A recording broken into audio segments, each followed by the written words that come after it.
the world waits to see what will unfold. Our audience here is a mix of Harris supporters, Trump supporters, and some who are undecided. Welcome to Question Time.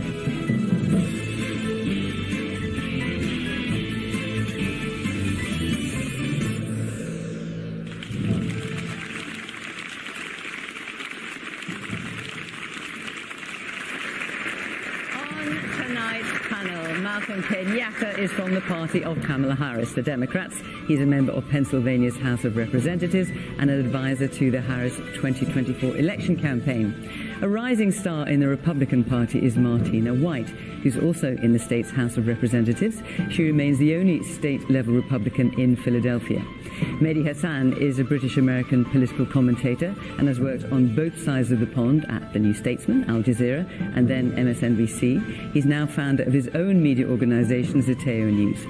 Brian Lanza is a senior advisor to Donald Trump and was a key part of the communications team that got Mr. Trump elected as president back in 2016.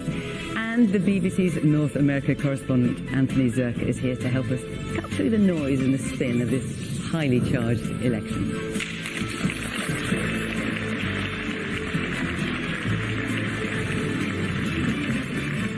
Good evening. Welcome to our panelists. Welcome to our audience here in Philadelphia. Great to see you. And, of course, welcome to our audience at home, both in the UK and those who are watching us in the US as well. Good to see you all. Now, it is a golden rule of Question Time that the people on the panel do not know the questions, and it's no different here tonight. So let's get our first question now, which is from Robert Arnold. In addition to policies, how much consideration should voters give to the candidate's character?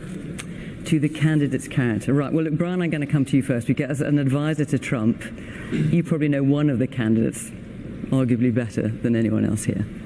How important is character? Listen, I think character matters. You know, character matters when you look at voters and you make a commitment to them under your presidency to hit certain benchmarks, and you follow through on that. So I think character matters a lot. Listen, I was a Democrat during the Clinton era presidency, where the media and where the Democrats told us that character doesn't matter. The only thing that matters is the economy. And now, you know, I've moved over to the Republican aisle, and I've traveled and I've worked abroad. And what you learn is that the Americans' president's word with respect to foreign policy, with respect to some of these policies, matter. Now, in politics, obviously the rhetoric gets hot. You know, people have a tendency of sort of stretching the truth and exaggerating. But I think at the end of the day, who do you mean? Let's look at Barack Obama. You know, he said you won't lose your health care. People did lose their doctors. Look at George W. Bush. He said there was weapons of mass destruction. There and was would you include? So you're advisor to Donald Trump. Would you include him in that? Listen, I think the president comes from the entertainment space, so he's used to exaggerating the truth. He's used to those things, and I think that's a process that, you know, people have sort of baked into who he is. Now, it's not a perfect process. Well, I guess we'll find out. Yeah, we'll certainly know in 27 days, but it's not a perfect process. But I think when you look at, you know, when the president runs, he makes these commitments, and you should hold him accountable to following through on these commitments. And President Trump, you know, he made his 7 commitments when he ran for president, and I think if you look at the check mark, he hit all those by the end of his first 4-year term. Well, he committed to build a wall and didn't build. No, he started to it, and he wants to continue. And now we have Kamala Harris, who's sort of me-tooing, saying, okay, yes, we do need a wall. So he's led the charge, and we're glad that the Democrats have finally decided to join him. Mehdi. It's funny that Brian mentioned the character and Clinton issue, because you're right. That was a time when Democrats said character's not important, and Republicans said character matters. Funnily enough, when you poll Republicans today, they say character doesn't matter. And there's a reason for that, because they've checked out their candidate.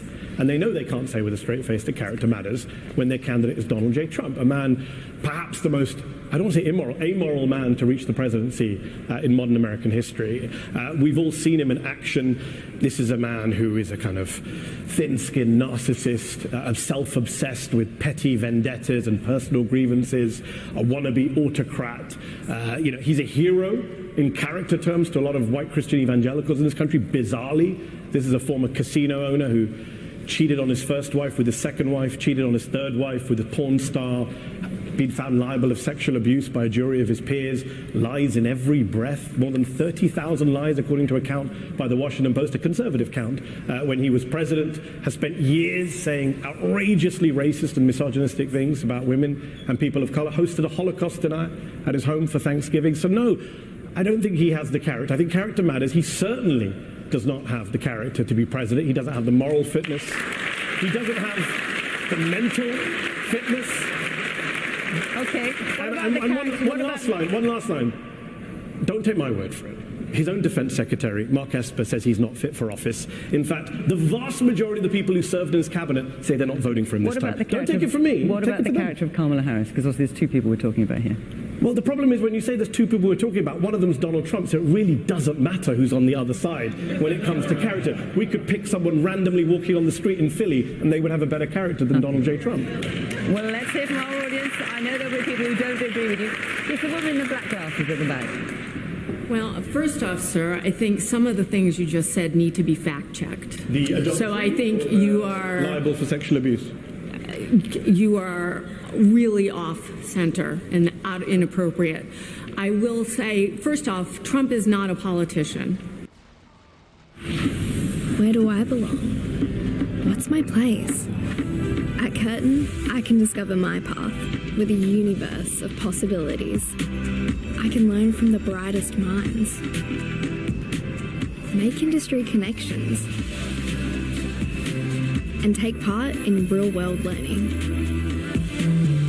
My universe is as unique and extraordinary as me. Ready to create yours? Search Curtin Universe. Not long ago, Rita Levi-Montalcini celebrated her 103rd birthday, and then during the festivities, she made a speech. And in that speech, she said, "My mental capacity is greater today than when I was 20. Normally, when I read a story like this, I smile and I say, God bless her, and then I turn the page. But in this case, I took Rita's comments very seriously. And so did the rest of the world. You see, Rita was no ordinary senior citizen. She was a famous doctor who devoted her life to studying the human brain. In fact, her brain discoveries were so important that they earned her the Nobel Prize in Medicine. Dr. Levi-Montalcini won the Nobel Prize for discovering a protein called nerve growth factor, or NGF. Since her discovery, hundreds of studies have been done on NGF. And these studies show that NGF has a whole host of benefits. It reverses age-related memory loss and cognitive decline. It helps with the survival and maintenance of brain cells. It protects and repairs damaged brain cells. And it prevents your brain from shrinking as you get older. One study showed it worked even for patients who had severe brain shrinkage. In that study, the scientists first had the patients take MRI scans, which showed that their brain had shrunk significantly. They then implanted capsules that released NGF into the patients' bodies. And after 12 months, they had the patients take an MRI again. What they found amazed them. They found that NGF... But what you can say about that man is he cares about this country. He has taken... No, we'll hear her speak. We can tell where the Democrats are on the side of this auditorium. So he cares about America. If he didn't care about America, he wouldn't get back up on the stage and put his life on the line, his family's character. He's being attacked every single day. He was in office for 4 years, and can you imagine that presidency? He was attacked every single day from all different sides. Many of that from the cabinet members who are now dissing him. They were there for a reason. This is the infuriating part of this election. It is becoming all about the argument about character, and the left has made it about Trump's character. This isn't about Trump. This is about a man who's standing up to try to save this country. And he's had the balls, sorry, I'm not sure if I can say that, to stand up. You've already said it. Sorry. See, Brian, Republicans don't care about character. That's it. Sorry, have you finished your point, or did you want to... I just think if we as America want to save this country, we better support a man. Yes, he's not the best speaker. He's infuriating. Yes, he's narcissistic. But man, he cares about America and about saving the Constitution and saving this country. Thank you. So it's interesting, your last point. A narcissist, by definition, does not care about anyone else. And he makes it clear every single day that he does not care.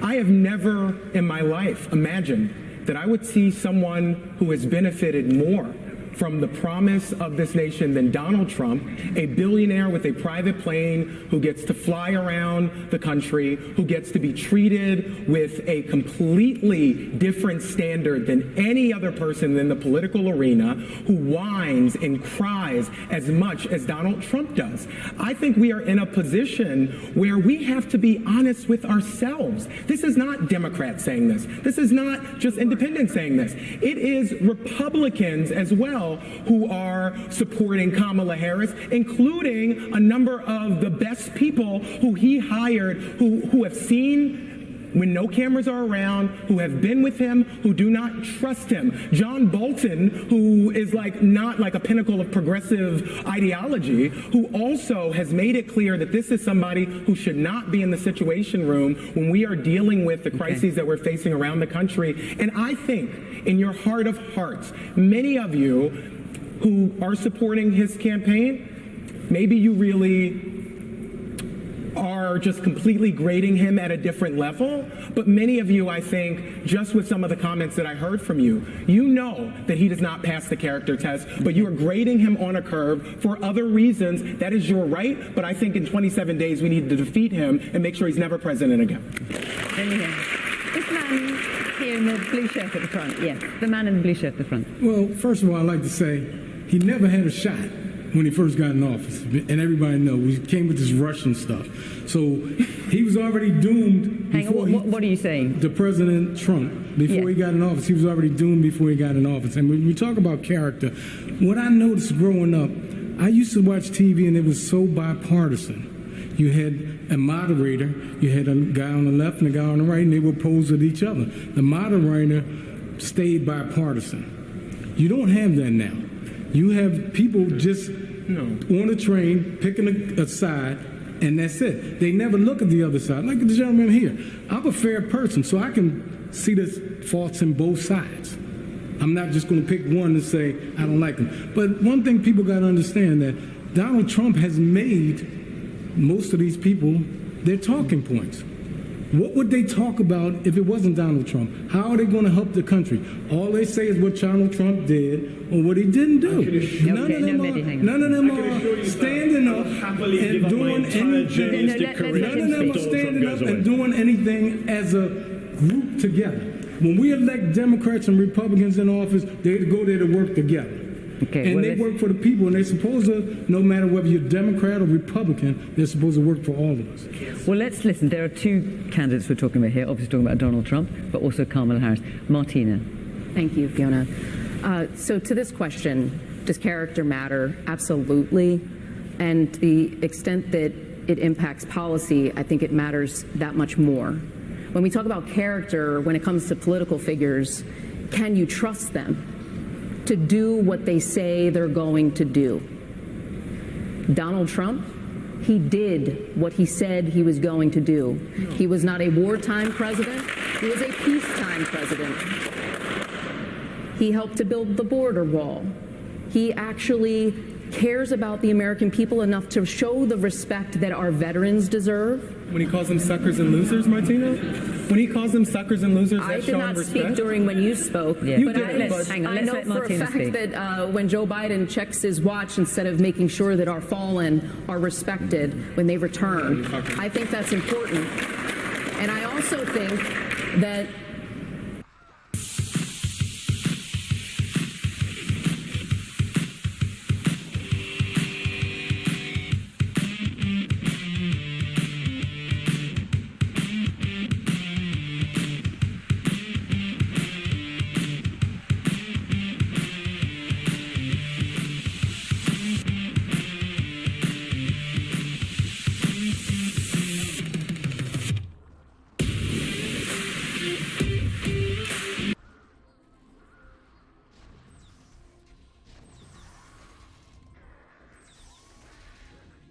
Filmora now has built-in library with many claim-free tracks, and for a limited time, you can get a discount starting at 30% off. you don't, the way that they pulled out of Afghanistan does not show respect to our veterans. And separate of that, I just want to say it is important that politicians do stand up and have character, especially when they're running for re-election or for a higher position. And does it bother you that he is a convicted criminal? No, it doesn't. Excuse me. I think that what we're faced with right now is a decision between who has literally lied to us for years about what the health and welfare of our current sitting president has been. Sorry, but I just wonder what your answer to that is. Does it bother you that he's a convicted criminal? There or do you are a not lot set of much store by convicted it? criminals who have been brought back into society and can do great things for not only their local communities but our country too. And nothing for nothing, I think a lot of what has happened to Donald Trump, if anything, has been an attack utilizing our justice system in a way that has been unprecedented in our country. Let me hear a bit more from you. Yes, the woman then at the end of the row. There's a difference, in my opinion, between respect and character and not liking someone's character versus coming after someone and not having care or respect for someone based off of how they were born. And I think the fact that Donald Trump coming after Kamala Harris specifically for her race is just not even a character flaw, but just an outright racist flaw. I guess he must have missed the debate, though, when he said he doesn't care what race Kamala Harris is. He just wants to know that our country is going to be placed on good hands. But he did before. I tell you what I'd like to hear from, I know we've got people here who are undecided. I don't know whereabouts you are in this audience, but I'd like to hear from one or two of you about what you think about this issue of character. Are you undecided, so with your hand up there? Yes, so because obviously this has all been about Trump so far. The fact that you're undecided, I assume, means that when it comes to character, these two, you're not quite sure. So let's hear from you. So that's correct. But I'm seeing a lot of the argument and a lot of the discourse in this space coming after Trump's character, and a lot of the discourse on Vice President Harris's character being these online remarks that were mentioned about Vice President Harris's race. And I'm also wondering about January 6th, about, does Donald Trump admit that he lost the 2020 election? And I think finally getting somebody on the Republican side to admit that would perhaps sway my vote. Okay. Anthony. I mean, character is an issue in this election in a way that, I mean, it's always an issue in every election, but it's particularly loud in this one. Yeah, absolutely. And I think that what Mehdi said about Donald Trump's character is true. I mean, the facts he cited are true. But it's also, I think, beside the point for a lot of Donald Trump supporters. I mean, they support him because he's disruptive. He's someone who's coming in to challenge the system and try to turn it on its head. And he was that way in 2015 and 2016, and he's still that way. And so when you talk to them, he is a vessel, in a sense, for fighting for them. I mean, when Donald Trump gets up there and says, they're not after me, they're after you, I'm just in the way, that's something that really resonates with them. And they look back to what happened with the Great Recession in 2009 and what happened with the economic disruptions of COVID. And they feel like the system, the establishment, everything that has been going on in this country is broken. And the only way to blow it up is to pick someone who's out there and maybe it has morals that people call into question and maybe says things that are controversial and maybe did not have the best exit from his first term in office, but they're willing to try to blow it up because they are that desperate. And when it comes to Kamala Harris? Kamala Harris, I think what we've heard, and actually the point that Brian made about he does what he says, and Martina as well.